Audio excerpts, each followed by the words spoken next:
ចំបាត់ជាក្រុមសិស្សនៃវិជ្ជាមណ្ឌលក្រុមសិស្សភាគខេត្តព្រៃវែងឯកទេសភាសាខ្មែរសិលធម៌ពលរដ្ឋវិទ្យាហើយនេះក្រុមចំបាត់សូមឡើងធ្វើបទបង្ហាញនៅផ្ទាំងគំនូរសិល្បៈហើយផ្ទាំងគំនូរសិល្បៈនេះផងដែរគឺមានការដឹកនាំនឹងសម្រាប់សម្រួលដោយលោកគ្រូទេសាទវុឌ្ឍខ្ញុំសូមបង្ហាញនៅសមាជិករបស់ក្រុមចំបាត់ទី1ខ្ញុំបាទឈ្មោះវឿនស្រស់នាងខ្ញុំឈ្មោះផាសុជាតា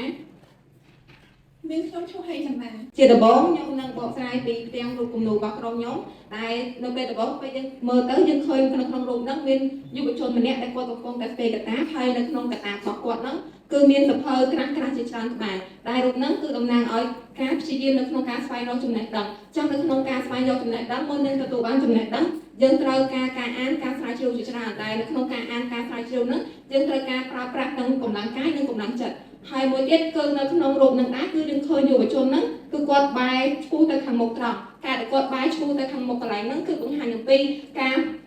សំឡងឈ្មោះទៅរកអនាគតទៅវែងឆ្ងាយនៅថ្ងៃខាងមុខអញ្ចឹងនៅដើម្បីឈ្មោះទៅអនាគតទៅវែងឆ្ងាយនៅថ្ងៃខាងមុខបានគឺយើងត្រូវឈានជើងបន្តដំណើរទៅមុខប្រកបដោយក្តីសង្ឃឹមនិងភាពជឿជាក់ហើយចំពោះចំណុចបន្តទៀតខ្ញុំសូមអញ្ជើញជួនសមាជិកក្រុមរបស់ខ្ញុំ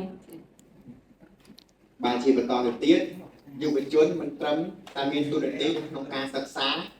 រៀនសូត្រដើម្បីទទួលបានចំណេះដឹងចូលរួមអភិវឌ្ឍសង្គមជាតិនាពេលខាងមុខនោះទេប៉ុន្តែយុវជនក៏មានទូនាទីក្នុងការចូលរួមថែរក្សាការពារនូវសម្បត្តិវប្បធម៌